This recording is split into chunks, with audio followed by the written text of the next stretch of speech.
Hello and welcome to today's episode of Cover2Cover. Right now, we are going to do our 30-second countdown. And you can use this opportunity to invite someone, share the link, share. Hey.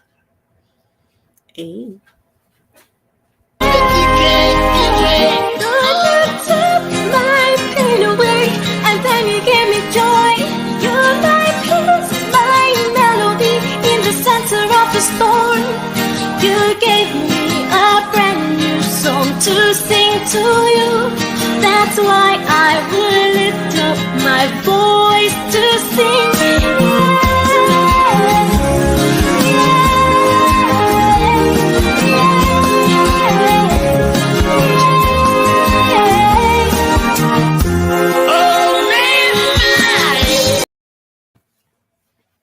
All right, welcome back. I always say that 30 seconds is not enough for me to share the link. So if you're like me, you might need more time sharing the link. So right now, I'm just gonna click share, copy, and I go to my WhatsApp. I'm just gonna say join, because that's all I have enough time to say.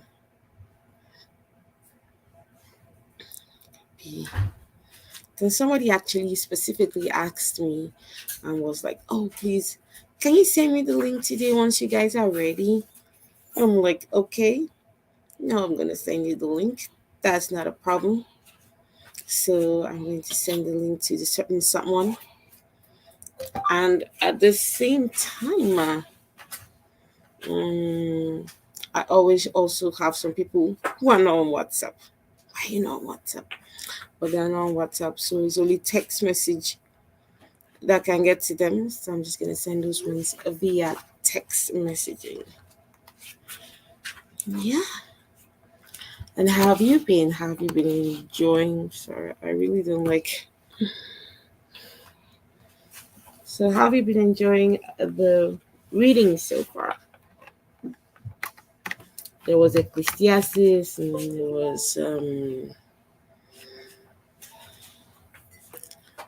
there was Proverbs.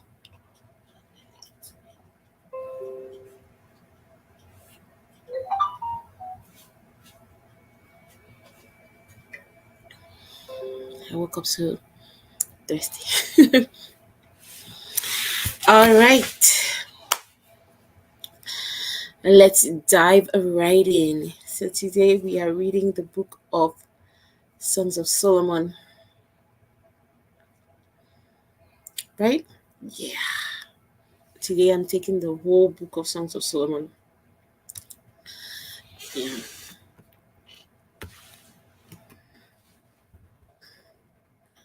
So here they call it Song of Songs,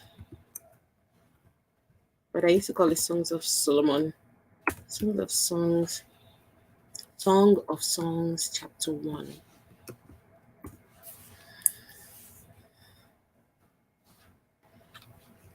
Let's listen. I'm going to be using the message translation.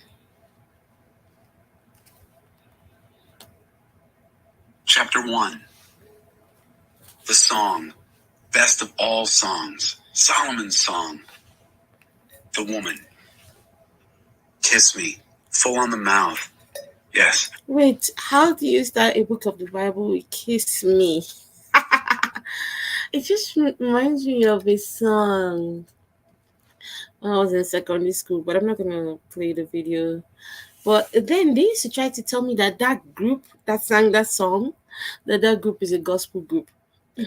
And the song says, "Kiss me, la la la la la, kiss me, la la la la la, do, then after they say everything, 2, 3, 4, and it again, kiss me." And they're a group of like 3 people.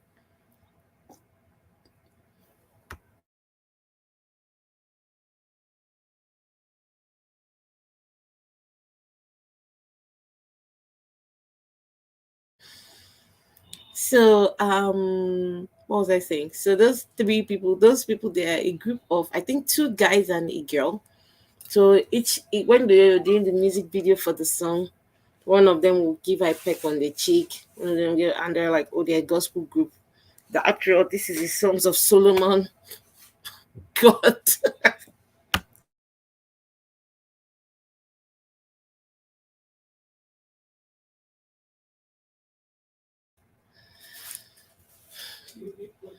Thank you.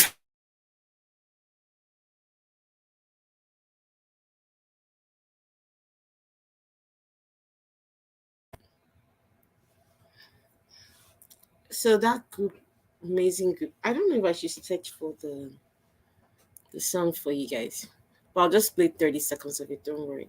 This time I'm not gonna do like I'm not gonna do like yeah, sixpence none the richer. There they are. Oh my, where was I? Okay, so I'm gonna share my screen here. You guys will see, but they said they're gospel group, so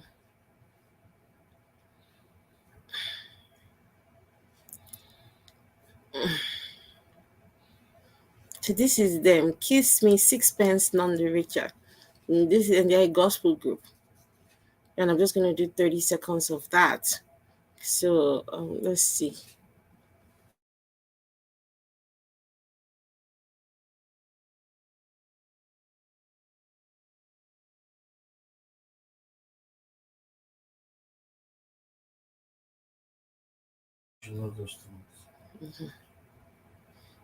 Okay, so now this is the song. Let's see if I can play it for you. Now, of course, we just have to have a what's it called? And can vary your pitch up and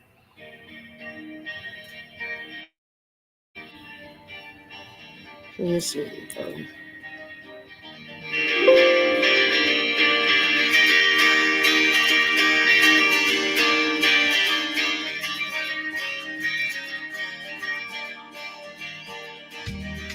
Kiss me.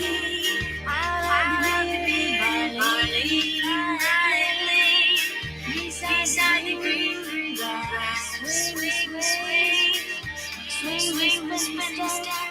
You wear the shoes and wear that dress. Oh, kiss me. Be there while I leave. I'm if you're here. Strike out the band and make the fireflies dance. Silver moon Okay, sparkling. I guess that's what. Let me just play the last one. So kiss me. All right, that's all I wanted to share with you guys. Kiss me. Down by the broken. That's all I wanted to share with you guys. So yeah, I'm not gonna share like the whole song, but it was yeah. To me, it was like so funny that you could start a chapter with "Kiss Me," but some people are arguing with me right here in backstage, telling me that oh, a kiss on the lips, a good answer is like a kiss on the lips. So if you answer properly, according to the book of Proverbs,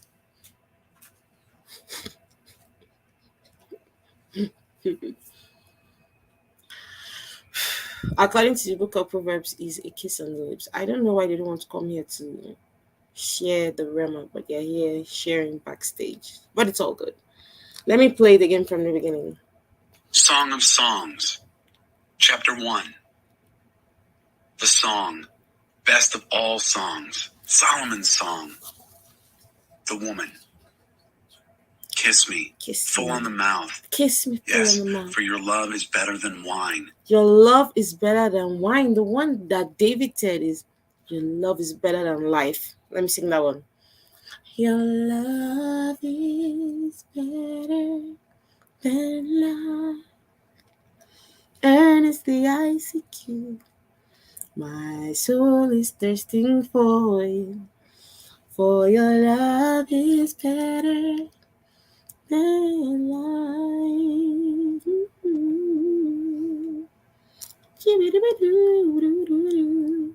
Ooh. Have to make it romantic. Anyways, your love is better than wine. Headier than your aromatic oils. The syllables of your name murmur like a meadow brook. No wonder everyone loves to say your name. Take me away with you. Let's run off together. An elopement with my king lover. Take me away with you. Take me. There's a meme that is raining in Nigeria. Carry me, they go. Carry me, they go, my husband house.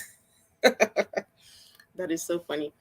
But how don't we all love to just run away, elope, enjoy, go on a boat cruise around the world?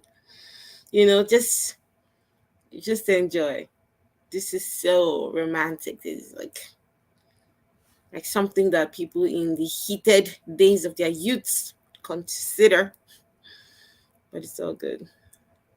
We'll celebrate, we'll sing, we'll make great music. Yes, for your love is better than vintage wine. Your love again is better than vintage wine.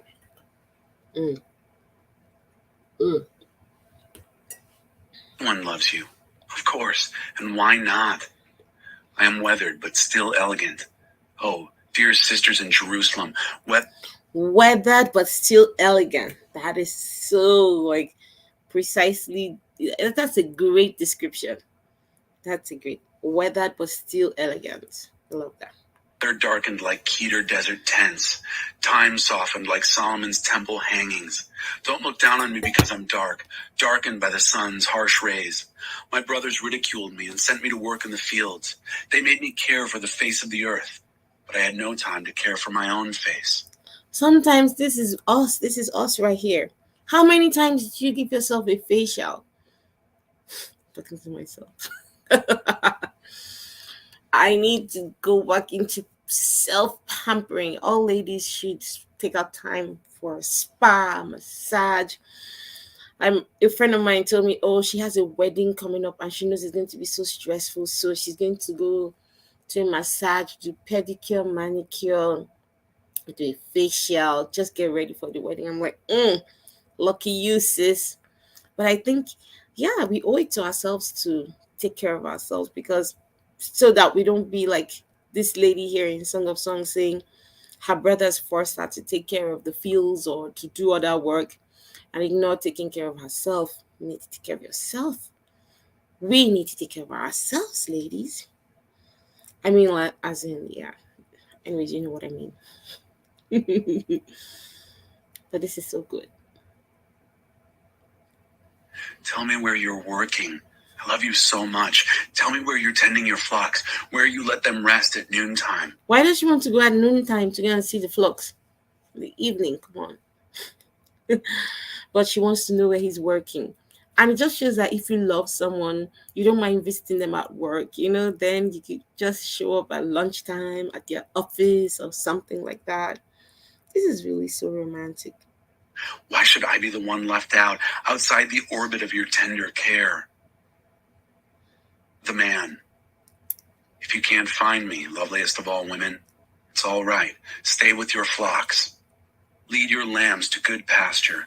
Stay with your shepherd neighbors. You remind me of Pharaoh's well-groomed and satiny mares. Pendant earrings line the elegance of your cheeks. Strands of jewels illuminate the curve of your throat. I'm making jewelry for you, gold and silver jewelry that will mark and accent your beauty.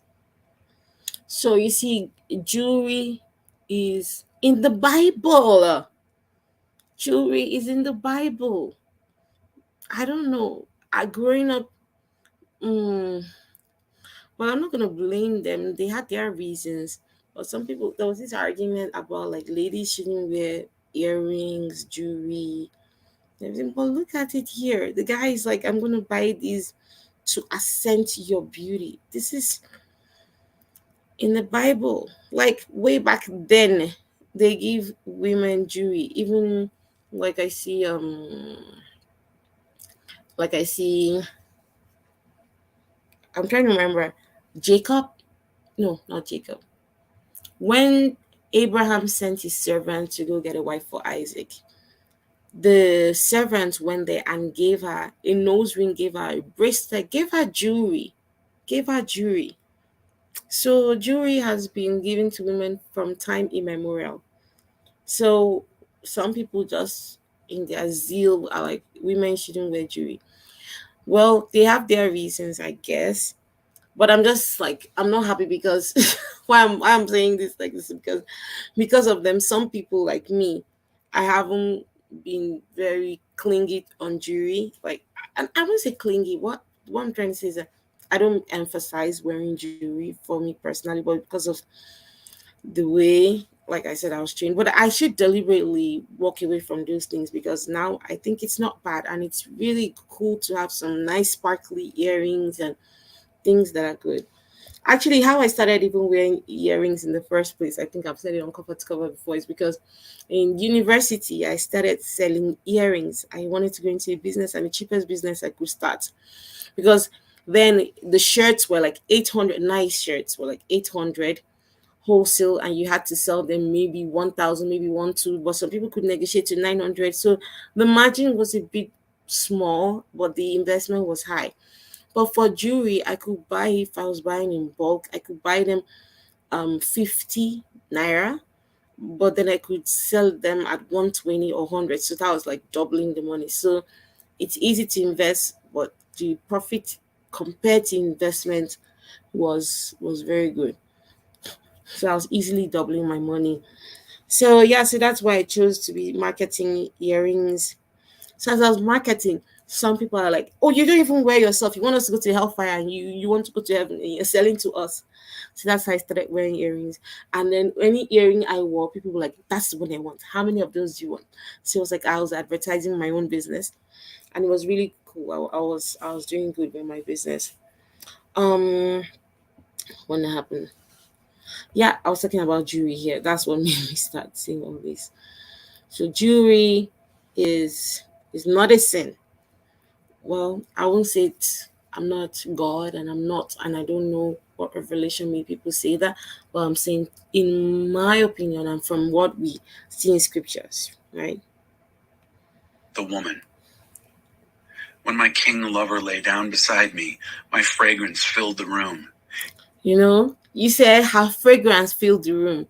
But here in Canada, you can't spray nothing because even there are places that are fragrance free. They don't really like fragrance. Just have your shower and come as you are. But in Nigeria, you're okay to spray perfume.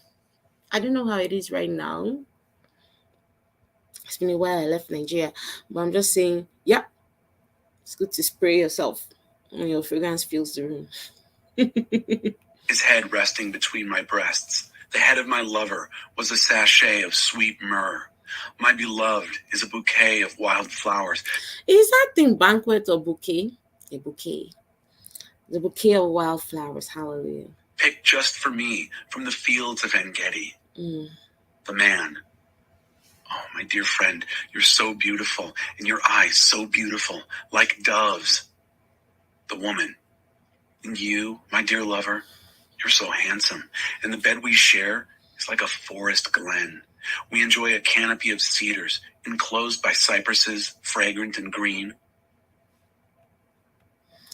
All right, and that's all for Song of Songs, Chapter 1. So I'm going to go to the comment section now and see what everyone has to say. What are your thoughts regarding this chapter? Dr. Cranseyville.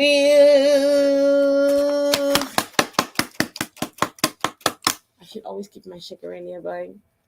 It's somewhere. Praise God for yet another glorious day. We are most grateful, Lord Jesus. Welcome. Lady K. Lady K. Aderi Bigwe says, hello. Thank you so much. These two ladies have been super consistent in this. God bless you both. Dr. Crown says, in Song of Solomon's, the preacher, as he is called in Ecclesiastes, is portraying God's love for his people. Oh, wow. We were supposed to read what's it called? The devotional. But you know what? Going to the Bible app and you see the devotional of Song of Songs. I think the main thing they said in that devotional, if you read it, was that there are different portrayals or different interpretation of the book of Song of Songs. There are like some says is Christ and the church, God and his people. So Jews says God and his people, the Christian says Christ and the church. Some people just say it's just a collection of poems, and it is what it is. Like, I mean, it's not to be taken, it's not to be over spiritualized. It's just people that I love expressing themselves. Yeah. So, but you can go watch that in the Bible Project. I would have shown you, but I skipped that part. So when I saw this and she mentioned Ecclesiastes here, that's when I remembered. Yeah. Song 1, Kiss Me. Song 2, Your Love is Better Than Life. Okay. Yeah, yeah, writing out the songs I sang.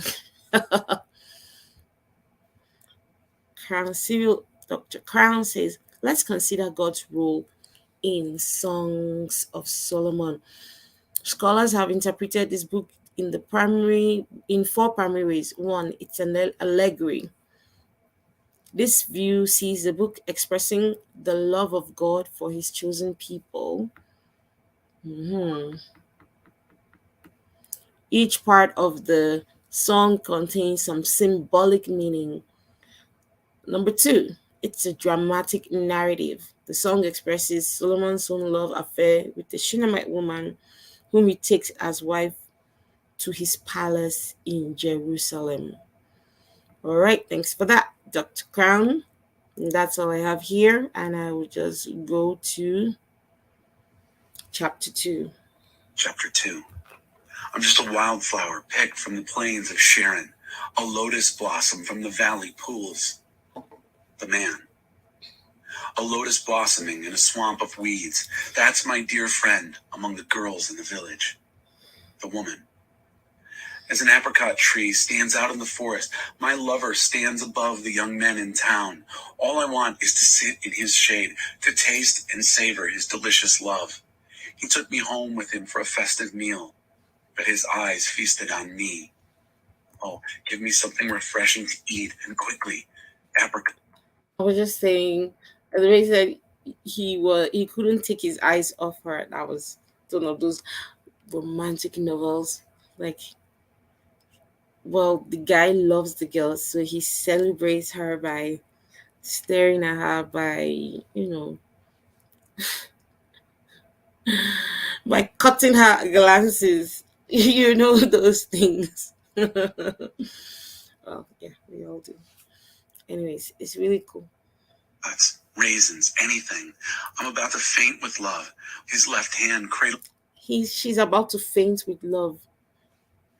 You have those jiggity like things, butterflies in your stomach, and when you know you're going to meet the person at a place, the way you feel, the way you prepare for the meeting, it's all good.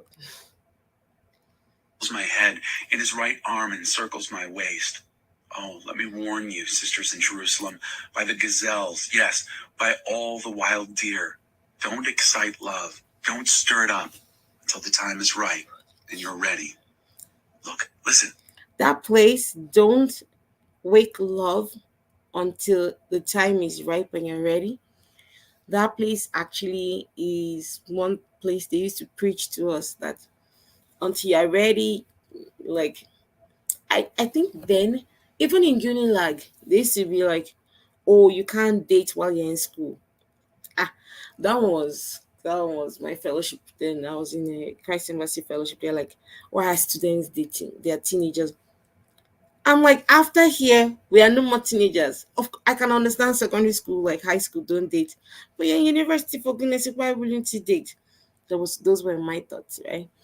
But I was thinking, like, you're getting towards the age where you're supposed to be settling down. So you should start dating.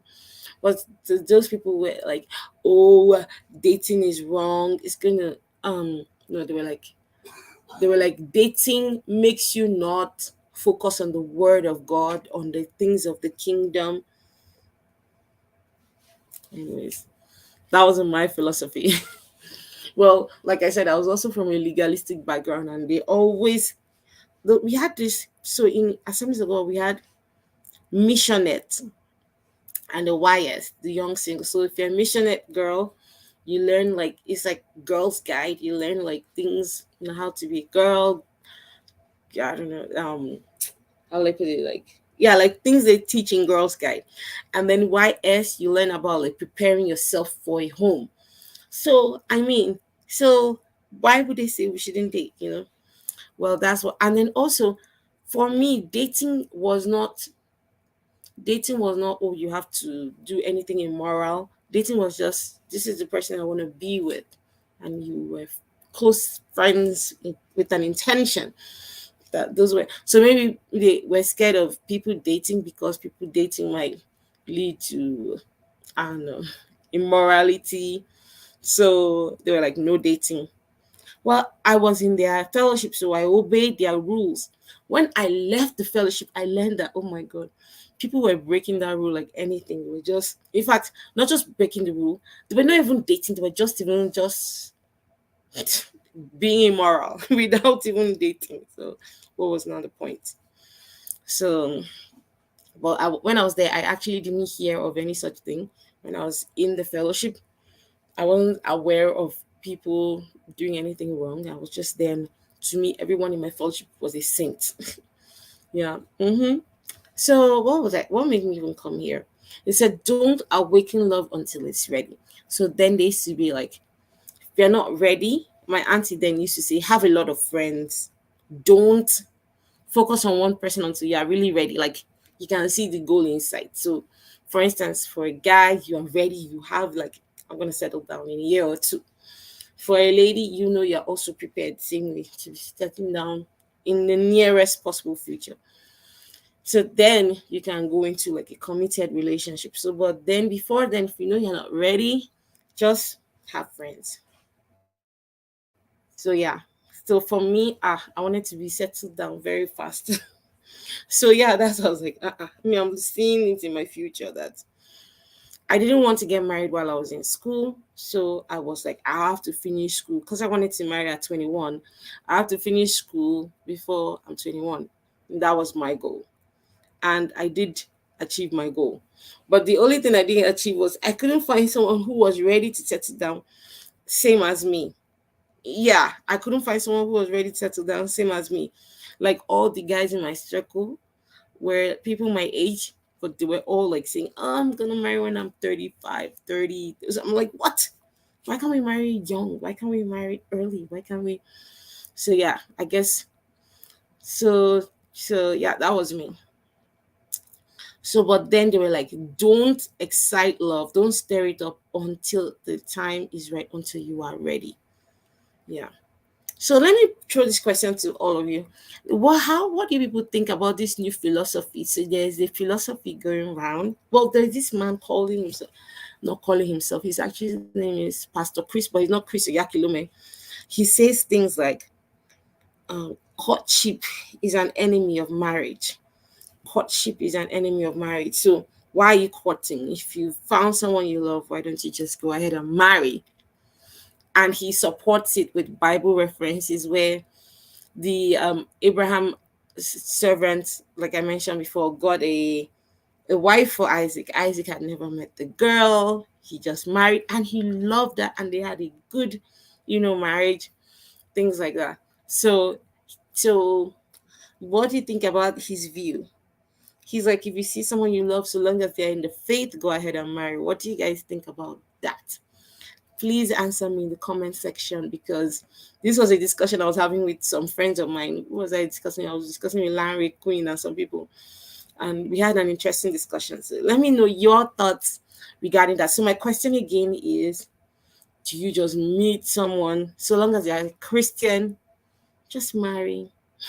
Because you have things in common, like you have things in common, like your religious beliefs, like the most important things are in common, right? Can you just marry and skip the courtship?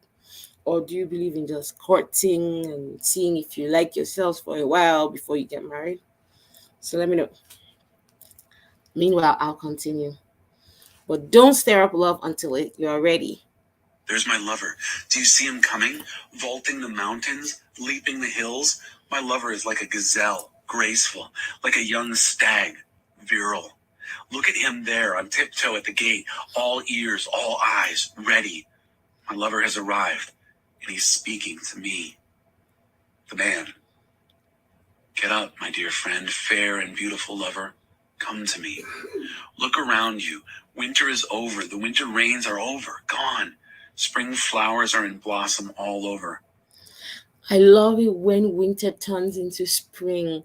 All those trees, especially here in Canada, is so dramatic. All those trees that were so naked and just like sticks, those trees start looking so beautiful again and colorful. The whole world's a choir and singing. Spring warblers are filling the forest with sweet arpeggios. Lilacs are exuberantly purple and perfumed, and cherry trees fragrant with blossoms. Oh, get up, dear friend, my fair and beautiful lover, come to me. Come, my shy and modest dove, leave your seclusion. Come out in the open. Let me see your face. Let me hear your voice. For your voice is soothing, and your face is ravishing. The woman. Then you must protect me from the foxes. So he said her voice is soothing and her face is ravishing. Just reminds me of a certain girl that I know. I don't mean to yap, right? But I just had to make this comment. So said her face is ravishing, and her voice is soothing. Now this certain girl that I know,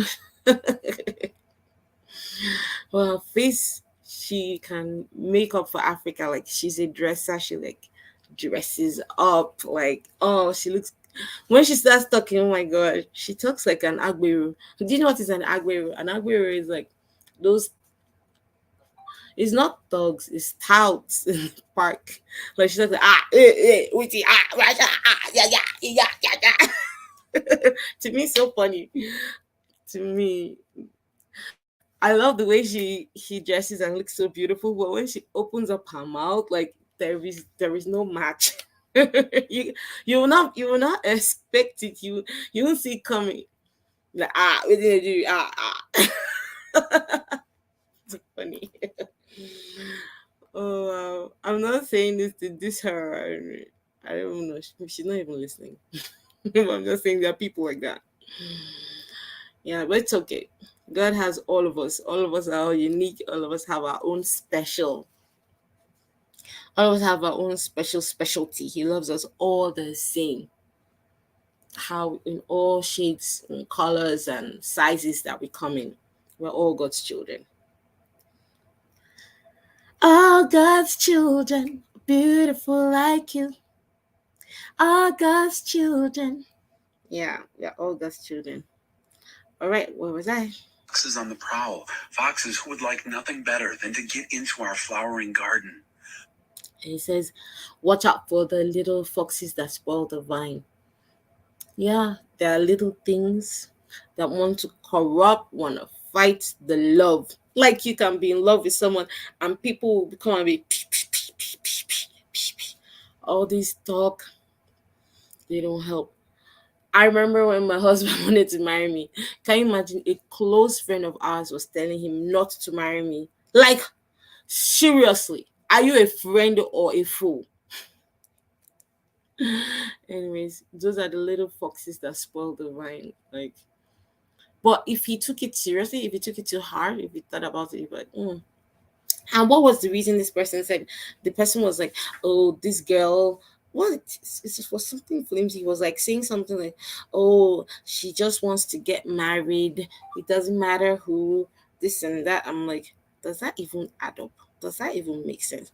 If you're telling someone, don't marry this girl, there must be a reason this girl is this or this girl is, has a serious character flaw, a character flaw that you won't be able to tolerate or something. Flimsy reason. Anyway, we're still friends again. Forgive him for that. But when I heard later, I was like, what the heck? Why? But why? These are the little foxes. Maybe just felt he's just talking. I don't know. Anyways. But there are some little foxes that do spoil the vine. We have to protect ourselves from gossip, from things. some suggestions. I remember when I was in Nigeria waiting to join my husband. Oh my God. Someone was like, "Oh, I know what all these Nigerian men do abroad. They go and they marry a white woman for papers. They go and stay with someone else." I'm like, do you know this guy, or is it well, have you met him before? Do you know him? No, you don't know him. And he's not looking for papers. He was born there. He doesn't need the papers. Thank you.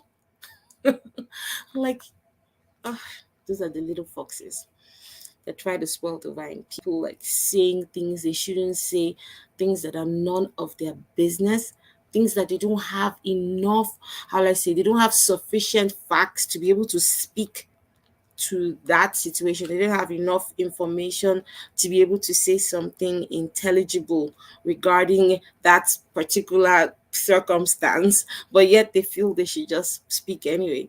So you just have to be careful, because if you listen to those advice, oh my god, or you take them too hard or take them too serious. Thank God for my mother-in-law. My mother-in-law is always like, until you have evidence, don't believe anything you hear. Anyways, keep going. The little foxes that spoil the vine. Be careful. We have to be careful. My lover is mine and I am his. Nightly he strolls in our garden, delighting in the flowers, until dawn breathes its light and night slips away. Turn to me, dear lover. Come like a gazelle, leap like a wild stag on delectable mountains. All right, and that's all for chapter 2. I'm going to go into the comment section now and see what you guys have to say regarding chapter 2. Dr. Crown Series says, okay, she was saying that there are 4 symbolic meanings of this book. So the first one was an allegory of God's love for his people. The second one was a dramatic narrative of Solomon and a Shunammite woman. And the third one, now it's number 3, an extended parable. This view sees the song not as an allegory seeking meaning in every verse, but a parable of Christ and his church. Finally, number 4, it's literal. This view sees Solomon, I'll just skip to the next. What? This view sees Solomon celebrating the virtues of human love. Okay, got it. Niala! Where's my checker? No. Niala, welcome. I got something for you. Welcome. Niala, all the way from Montreal. How's Montreal? How's Quebec? Thank you for joining. The crowns. Okay, I read that comment. Dr. Crown says, but coming back to us as leaders, however we view the book, we should think of God's role as the ultimate leader whose love for his people motivates him to lead and act on our behalf. Praise God. Minister Niela, welcome to our Cover2Cover family today as we discuss love. Ooh, so excited that you're able to join. Me too. All right, we go to chapter 3. Chapter 3. Restless in bed and sleepless through the night, I longed for my lover. I wanted him desperately. His absence was painful. So I got up, went out and roved the city, hunting through streets and down alleys. You know how you're missing someone? Well, ask me, because I was in a long-distance relationship. One time I was trying to coerce my husband to, or not coerce, persuade, more like, that I should visit Nigeria. And then I was telling him, I quoted the Bible for him. I told him what we have seen, what we have touched, what we have handled. These are the things that we speak to you. And I told him, you have to come. So yeah. So sometimes you miss the person you love and you're like, where are you? The time is not enough. And you like see them off and they see you off back and you see them off back. Well, your steps have been complete. Then we're not counting steps. We didn't know who was just We're just catching fun. I wanted my lover in the worst way. I looked high and low and didn't find him. And then the night watchman found me as they. One time I wanted to meet my husband at Dubai. I was like telling him I was going to take time off. We would meet in Dubai. He should go to Dubai. I would go to Dubai and we would meet there. So I was working in Zenith Bank. So I took time off. We planned everything. I bought what's it called? I didn't, thank God I didn't buy the visa, but I had bought the, I said, thank God I didn't buy the visa. I had bought the visa. I hadn't bought the flight ticket, but the visa was so expensive then, and it was even way back. It was like 120,000 or something like that. But with the flight was going, okay, I think it was 50K. I can't remember, but I know it was a lot. And then the flight was going to be another 120 or something. So my friend was telling me, oh, she went to Dubai. It's so hot. She couldn't go anywhere. She just stayed in a hotel room and she came back. That's not worth it. I'm like, what? You went to Dubai? I'm not going to Dubai. You're telling me I'm going, Joe. Then another friend of mine, she was like, it's a waste of money, la la la la la. Well, people were persuading me that it was a waste of money, only for me to find out that my husband had not even gotten visa to Dubai. I don't think he needed a visa to Dubai, but I think he hadn't gotten time off from his work. I was so upset. I was like, so in the end, I just used my Dubai money to put together a concert. And that was the first ever, I think it was All About You concert. That concert was so huge. And so it was really cool. And because of that concert, I had the, I had the, I had the courage to go ahead and do an album launch. So I was like, whoa, we put together, like, with my friends, a concert so, hugely successful. Speaking of concerts, August is still coming. And our concert is just days away. Oh my God, God, please have mercy. Help us make it successful. Yes. Prayers, please send all your prayers, love our way. Call me if you want to just find out how you can help for the concert. And continue. Patrolled the darkened city. Have you seen my dear lost love? I asked. No sooner had I left them than I found him, found my dear lost love. I threw my arms around him and held him tight. Wouldn't let him go until I had him home again, safe at home beside the fire. Oh, let me warn you, sisters in Jerusalem, by the gazelles, yes, by all the wild deer. Don't excite love, don't stir it up until the time is ripe and you're ready. Well, this is the second time they say this thing again. So that means this is an important part. Until you're ready, don't stir it up.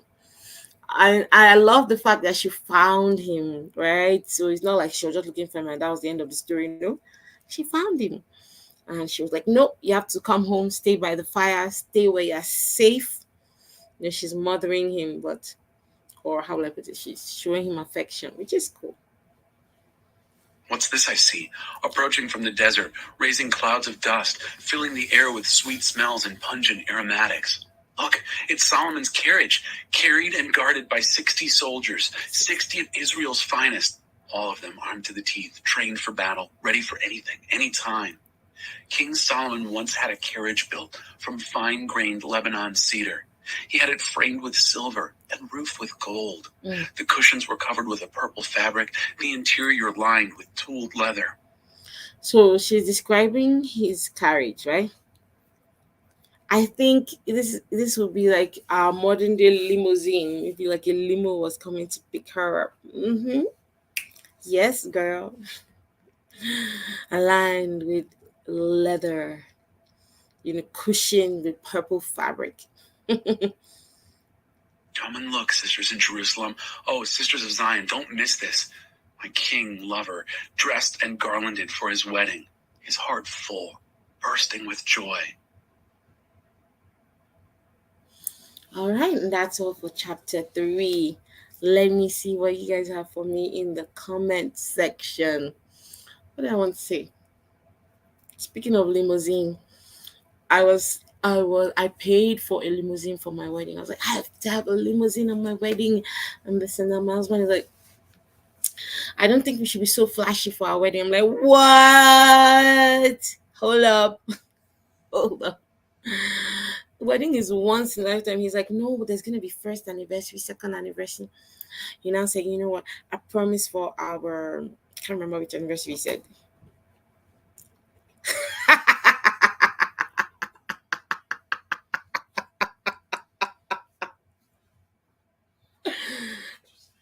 So yeah, I just the limousine. It reminds me of this lady in the carriage with purple fabric. All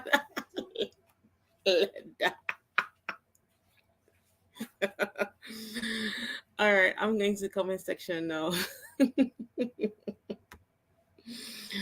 Niala, thank you. I appreciate. Yes, hugs, hugs, sending hugs and love your way.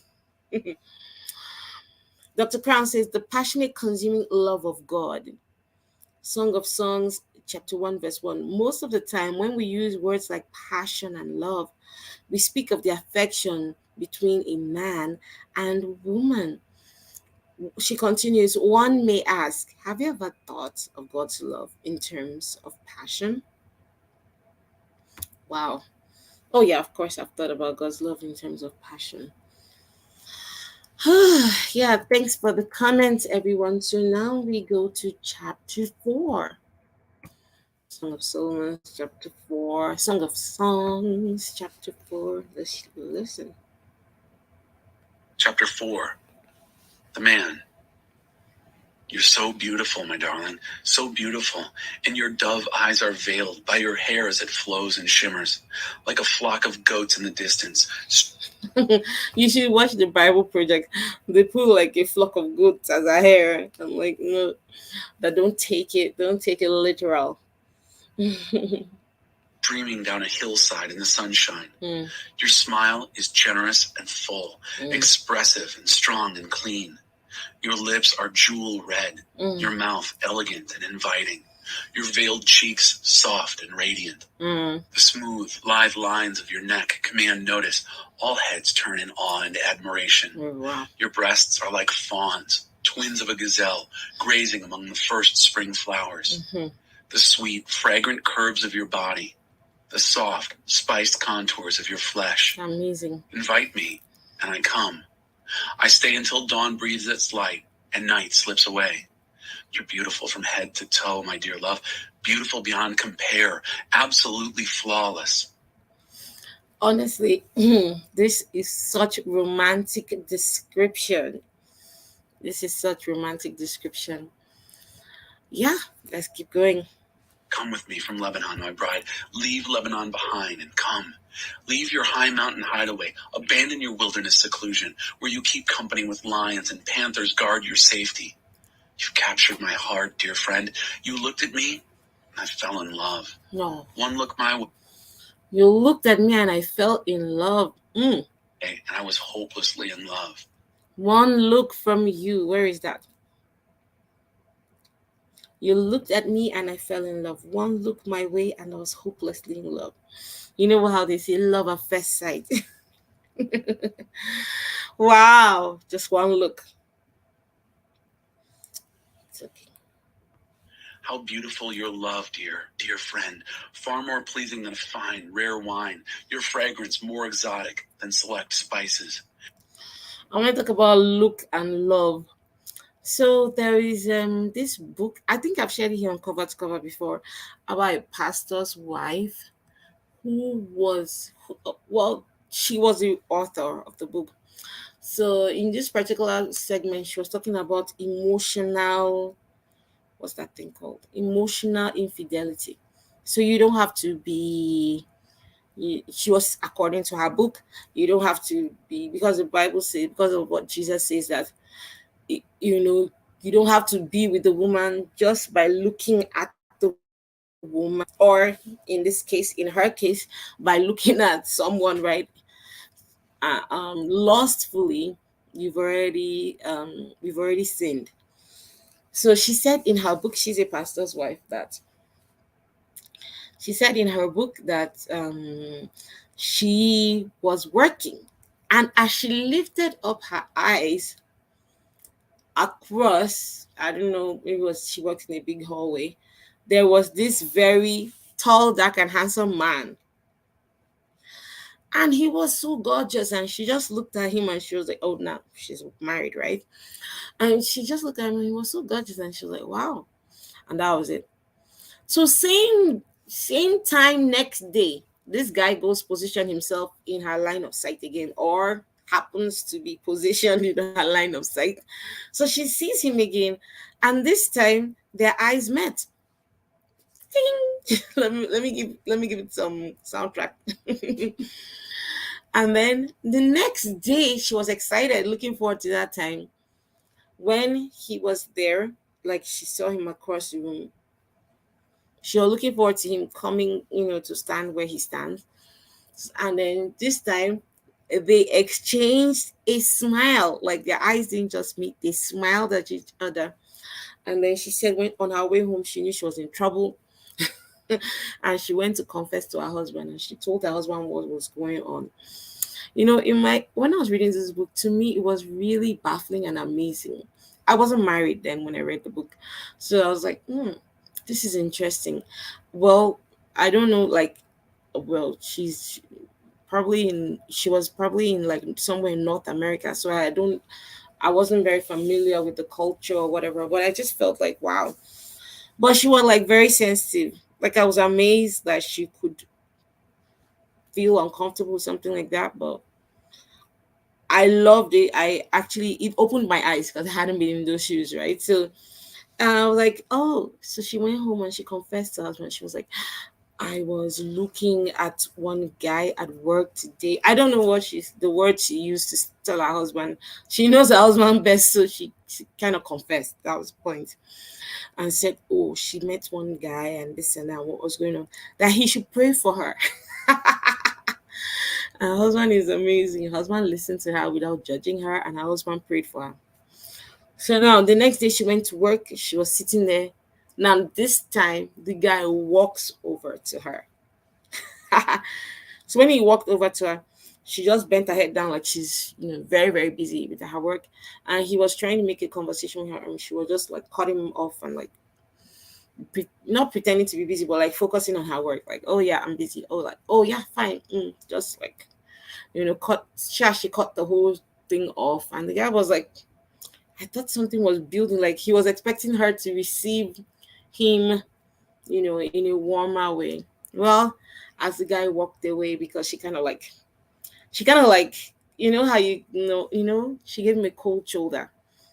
As the guy walked away, she said she started crying in her heart. Funny lady. I mean, but she felt happy because who knows from there what could have happened. So sorry, what led me to remembering that book, and the book I read was what he said, that one look from you and I'm already in love. So a look can speak, volumes.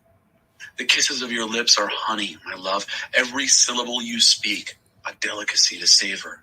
Your clothes smell like the wild outdoors, the ozone scent of high mountains. Dear lover and friend, you're a secret garden, a private and pure fountain. Body and soul, you are paradise, a whole orchard of succulent fruits. Body and soul, you're paradise. And that's one thing we used to say when we we're teenagers. Don't just be beautiful on the outside. Who are you on the inside? My mom used to say something, it's good for a woman to be brains and beauty. Don't be someone who is pretty and then maybe not intelligent. You have to be someone who has. So I'm saying this because of what he said, body and soul, you're beautiful. So I know sometimes it's good to look good because men judge the outward appearance, but we should also spend time beautifying our souls. And when I was a teenager, they said the best way to beautify your soul is to just read, expose yourself to books, be intelligent. Yeah. But then I would add to beautifying your spirit, spend time in God's presence, pray. I remember then one girl was telling me, I want a husband that is not just handsome, but a husband that can lay hands on our children and when they're sick and they recover. I was like, whoa, these girls, they have goals. No, no, no. I had those same goals. So let me not say like it was what we all wanted. So yeah, he said body and soul are beautiful. So cultivating the inner beauty is also, yeah, something. Apricots and peaches, oranges and pears, nut trees and cinnamon, and all scented woods, mint and lavender, and all herbs aromatic. A garden fountain, sparkling and splashing, fed by spring waters from the Lebanon mountains. The woman. Wake up, north wind. Get moving, south wind. Breathe on my garden. Fill the air with spice fragrance. Oh, let my lover enter his garden. Yes, let him eat the fine, ripe fruits. Chapter 5. Okay, we're not yet there. Let me go to the comments section before we go to chapter 5. All right, Dr. Crown Serial says, answer. Okay, what was her question again? Let's just refresh ourselves first quickly. Have you ever thought of God's love in terms of passion? I thought the answer would just be yes or no, but trust Dr. Crown. Answer. In the Song of Solomon, we see a beautiful picture of the tender devotion that God means to be shared between a husband and wife. But we also see a picture of the love God wants his people to share with Christ. She continues, Dr. Crown continues, King Solomon understood that this love was unearned and unmerited, that in many ways God poured it out on his people despite themselves. This kind of love represents an actual communion between Christ. Okay, maybe she's still typing more, but we will go to chapter 5, Song of Songs, chapter 5. Let's go. The man. I went to my garden, dear friend, best lover, breathed the sweet fragrance. I ate the fruit and honey. I drank the nectar and wine. Celebrate with me, friends. Raise your glasses to life, love, woman. Raise your glasses to life, to love. Raise your glasses to life and to love. We have to celebrate these things in our lives. Love, life. Hallelujah. Praise God. I was sound asleep, but in my dreams I was wide awake. Oh, listen, it's the sound of my lover knocking, calling. The man.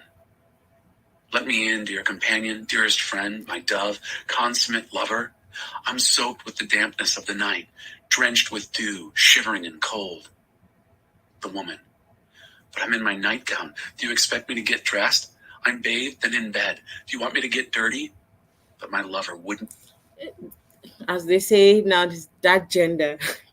It's not easy for a woman to just get up and just get going.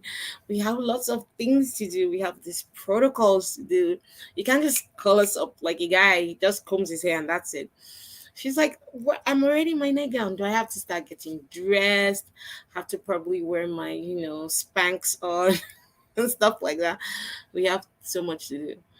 But yeah, I feel her. I feel her. Take no for an answer, and the longer he knocked, the more excited I became.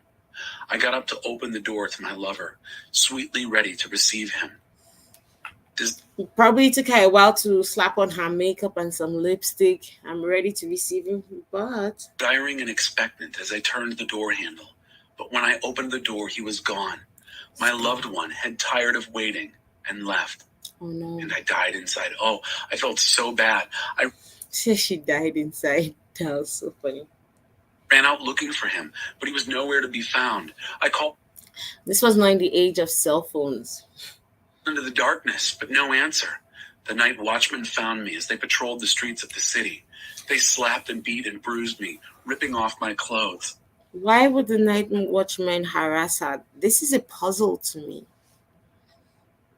These watchmen who were supposed to be guarding the city. I beg you, sisters in Jerusalem, if you find my lover, please tell him I want him, that I'm heartsick with love for him. The chorus. What's so great about your lover, fair lady? What's so special about him that you beg for our help? The woman. My dear lover glows with health, red-blooded, radiant. He's one in a million. There's no one quite like him. my golden one, pure and untarnished, with raven black curls tumbling across his shoulder. His eyes are like doves, soft and bright, but deep set, brimming with meaning, like wells of water. His face is rugged, his beard smells like sage. His voice, his words, warm and reassuring.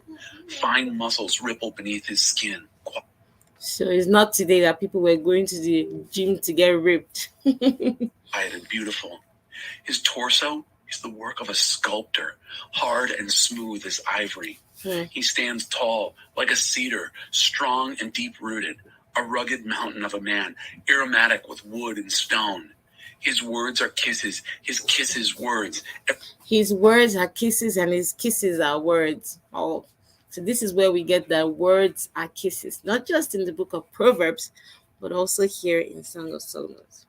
Everything about him delights me, thrills me through and through. That's my lover. That's my man. Dear Jerusalem sisters. His words are kisses and his kisses are words. All right. That's all for chapter 5. And then we go to the final chapter, chapter 6.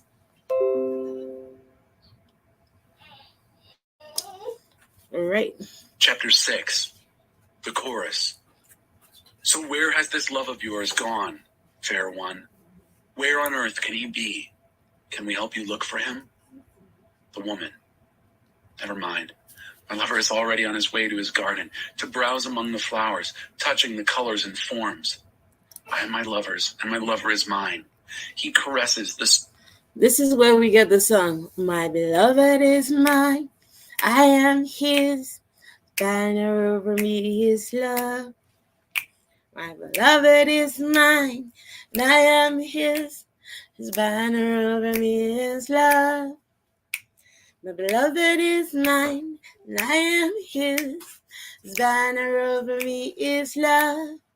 His banner over me is love.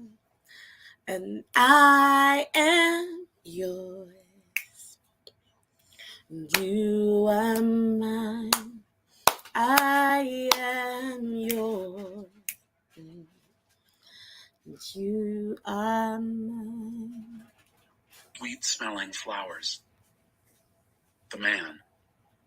Dear, dear friend and lover, you're as beautiful as Tirzah, city of delights, lovely as Jerusalem, city of dreams, the ravishing visions of my ecstasy.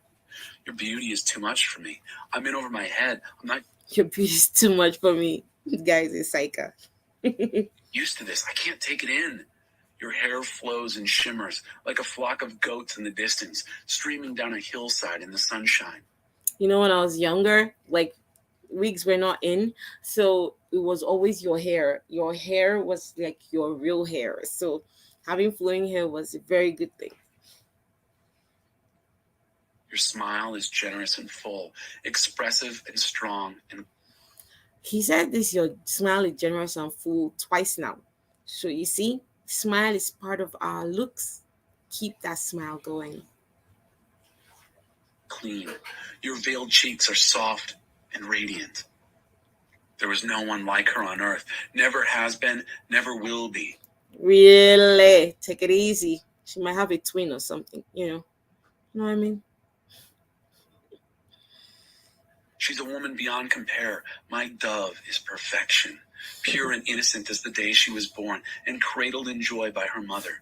Everyone who came by to see her exclaimed and admired her. Oh. All the fathers and mothers, the neighbors and friends blessed and praised her. Has anyone ever seen anything like this? Dawn fresh, moon lovely, sun radiant, ravishing as the night sky with its galaxies of stars. Wow. One day I went strolling through the orchard, looking for signs of spring, looking for buds about to burst into flower, anticipating readiness, ripeness. Before I knew it, my heart was raptured, carried away by lofty thoughts. Dance. Dance, dear Shulamite, angel princess, dance, and we'll feast our eyes on your grace. Dance, dance. This song reminds me of, it's not a Christian song, Dancing Queen. Everyone wants to see the Shulamite dance her victory dances of love and peace. Oh, wow. Chapter 7. Oh, we have one more chapter. Why was I thinking that was all? How many chapters does this thing have? Whoa, we go chapter 7. All right, we have like I think 2 other chapters. Let's go. Shapely and graceful your sandaled feet, and queenly your movement. Your limbs are lithe and elegant, the work of a master artist. She's dancing. She's a dancer. No, not a dancer, but she likes dancing. Your body is a chalice, wine-filled. Your skin is silken and tawny, like a field of wheat touched by the breeze. Your breasts are like fawns, twins of a gazelle.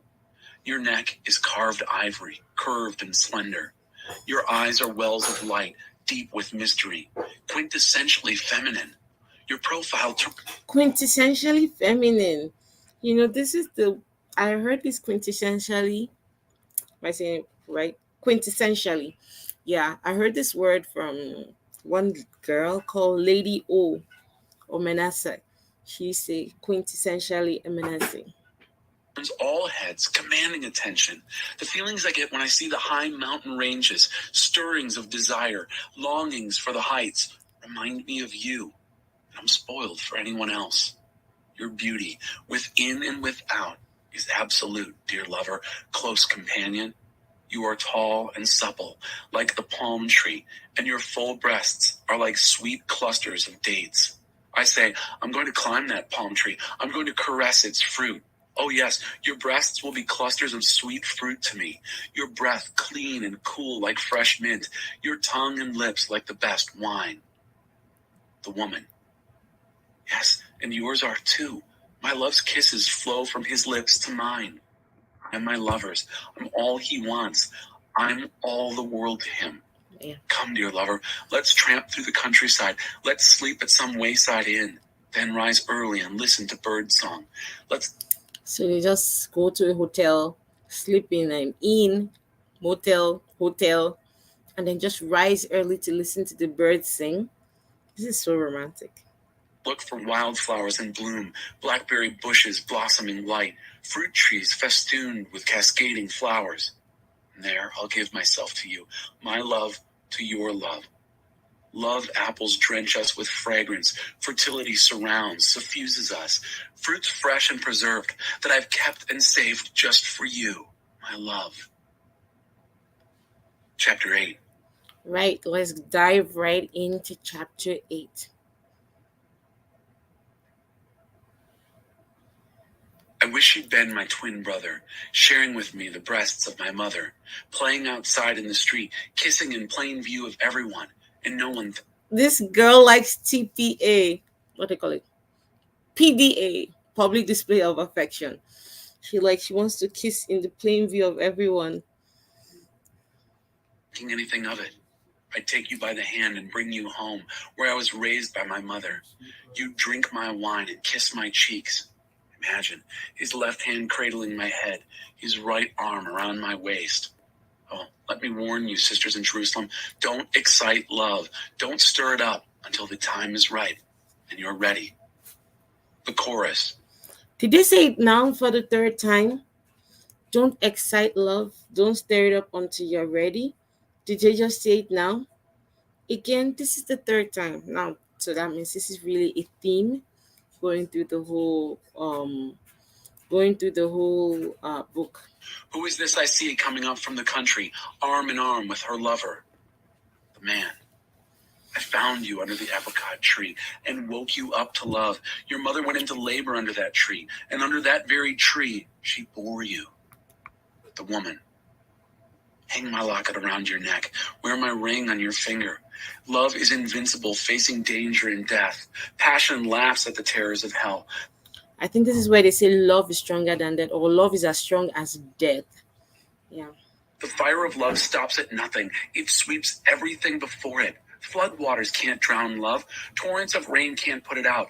Love can't be bought. Love can't be sold. It's not to be found in the marketplace. My brothers used to worry about me. Our little sister has no breasts. What shall we do with our little sister when men come asking for her? She's a virgin and vulnerable, and we'll protect her. If they think she's a wall, we'll top it with barbed wire. If they think she's a door, we'll barricade it. Dear brothers, I'm a walled-in virgin still, but my breasts are full, and when my lover sees me, he knows he'll soon be satisfied. The man. King Solomon may have vast vineyards in lush, fertile country, where he hires others to work the ground. People pay anything to get in on that bounty. But my vineyard is all mine, and I'm keeping it to myself. You can have your vast vineyard, Solomon, you and your greedy guests. Oh, Lady of the Gardens, my friends are with me listening. Let me hear your voice. The woman. Run to me, dear lover. Come like a gazelle. Leap like a wild stag on the Spice Mountains. Oh, wow. Wow. We've come to the end of that reading. Yes. Hallelujah. I'm just going to say hallelujah.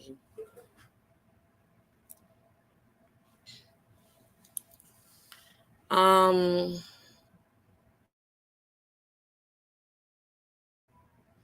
all right. Okay, so we've come to the end of that reading.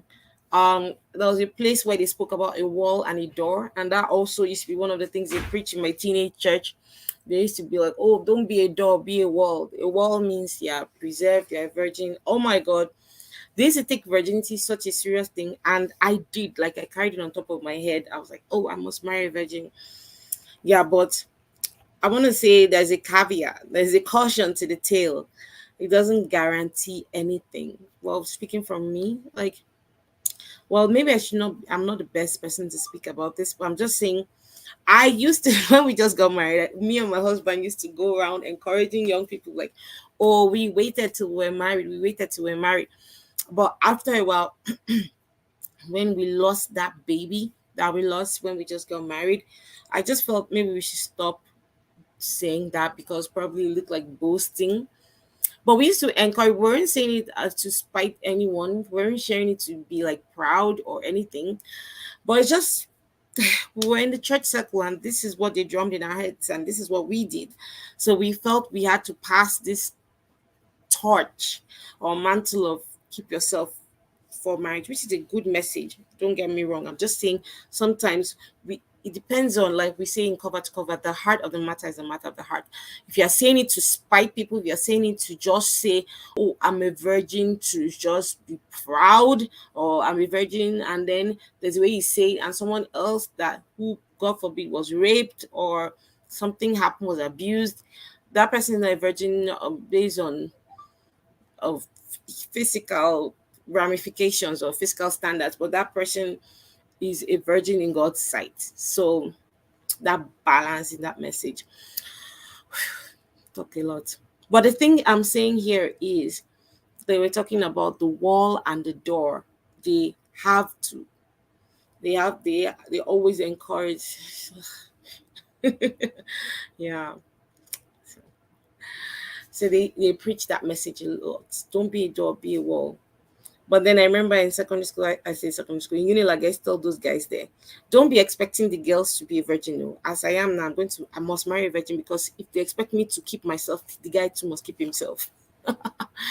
So, anyways, all those talks. We'll have that discussion another day, but that's one of the verses they used to preach from Songs of Solomon about being a wall and being a door. Alrighty, and with that, I'm so excited. We've come to the end of Song of Songs, and we did it in a brief period. Going to the comments section now, Lady Kike. Always love seeing your comments. Love can't be bought. Rah rah. I remember one guy coming to me, and anyway, I'll shared most of my stories here. Coming to me and telling me, if you marry me, I'll buy you a brand new car. We'll do our honeymoon in Greece.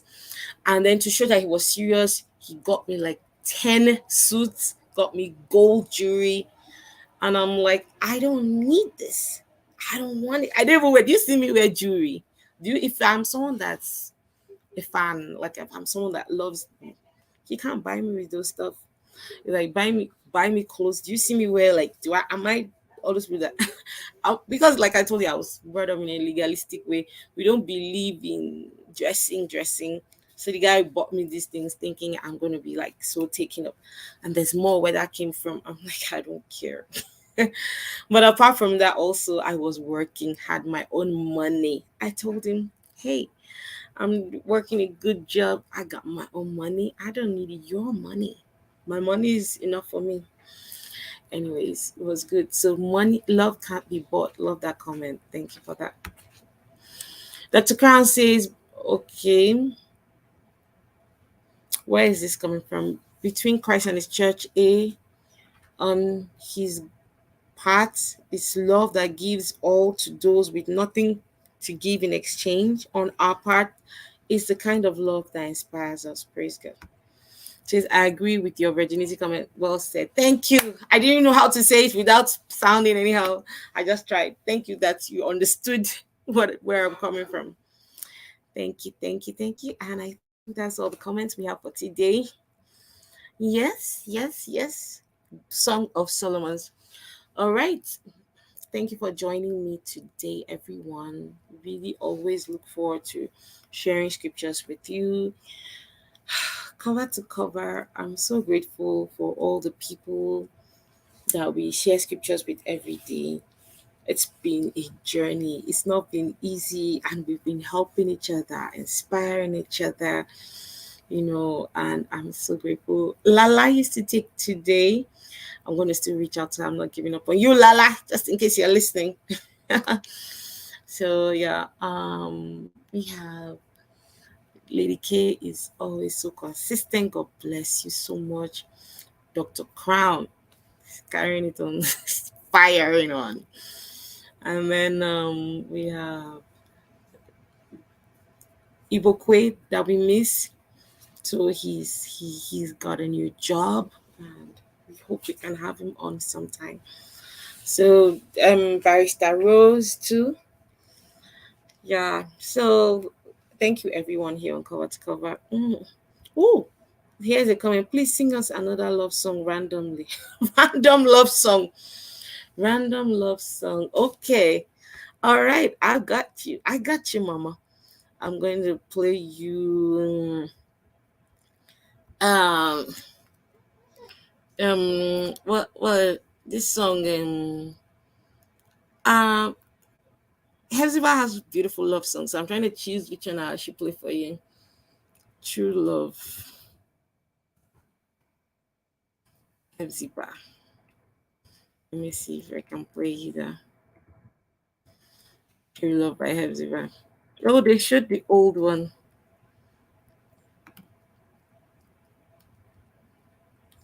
Oh, I'm not seeing. Okay, I'll just play you the one. I'll just play you this one then. I guess this one has been chosen to be played. I'm not seeing the other one I wanted to play. So let me play you this one.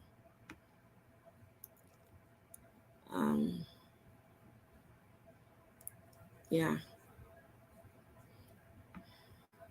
This one.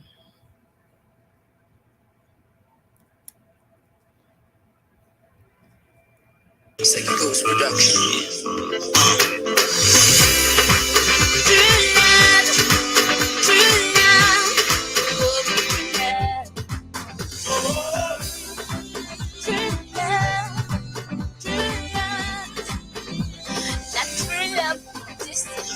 It was just an ordinary day. Saw you walking down the street, and that's how we met. There were no sparks flying, no butterflies flying. If I had a time machine, I'd fast forward to 10 years' time, and I would have known it would be you and me. Yes. And I would have seen it would be you and me. Yeah. Singing together, dancing together, moving together, enjoying together, you and me, you and me. Singing together, dancing together, moving together, enjoying together, you and me, you and me. That we have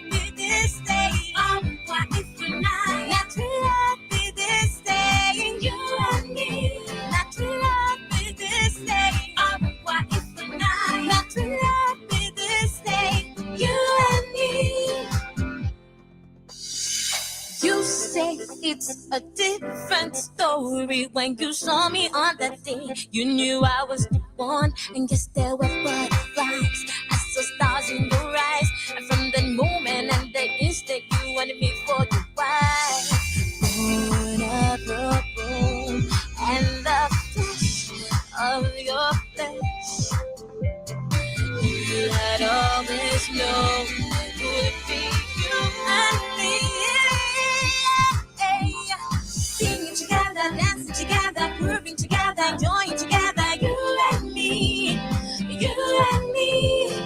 Singing together, dancing together, grooving together, enjoying together, you and me, you and me. Not to love me this say, oh, what if we're not to love me this say, you and me.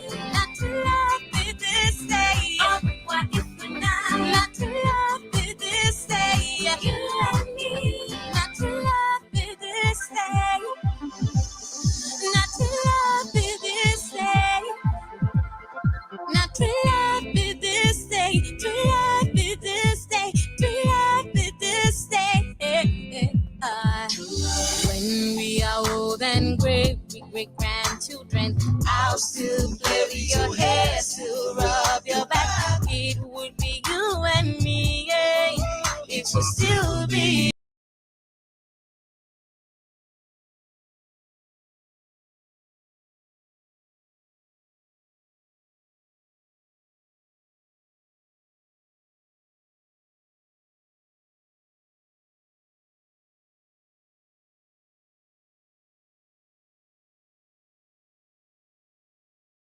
I'm muted. Sorry. Did you hear me?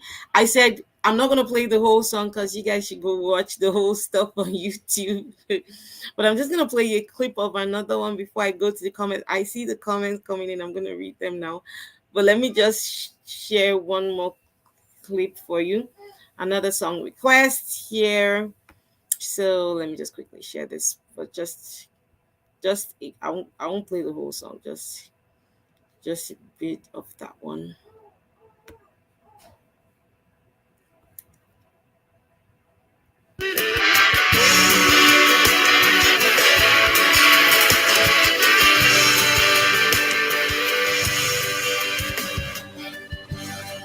I promise you I'll be your man.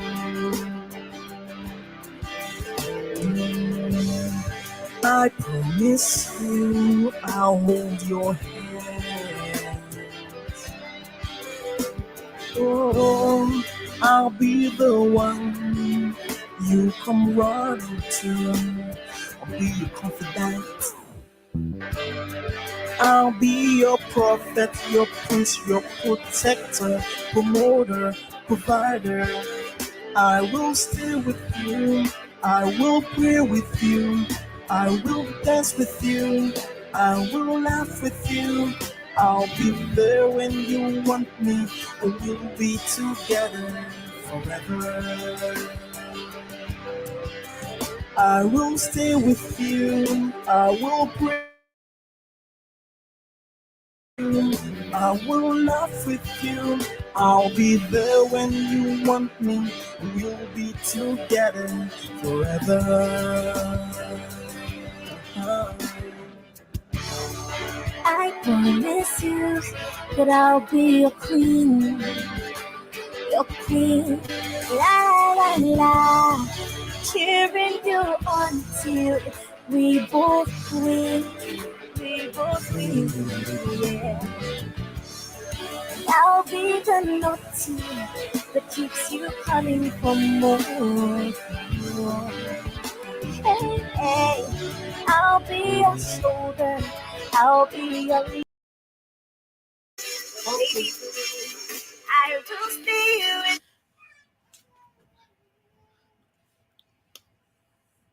Okay. All right. So I will stop sharing now. All right. Go watch the whole those love songs by Hefziba. All right. I'll go to the comment section now.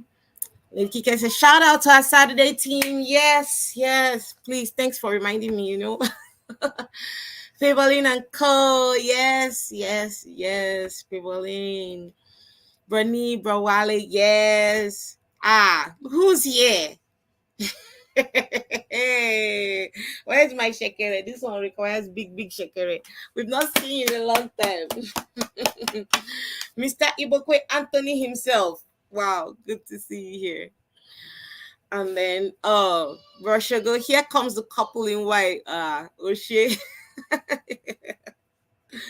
Thank you, everyone. And with that, we've come to the end of our cover to cover today. I am going to play our outro song now. Thank you so much. See you all tomorrow when we start the book of Isaiah, right? Isaiah. I think Isaiah tomorrow. Right. I stretch out my hand, I touch you now. I stretch out my hand, I touch you now. Oh, I stretch out my hand, I touch you now. I stretch out my hand,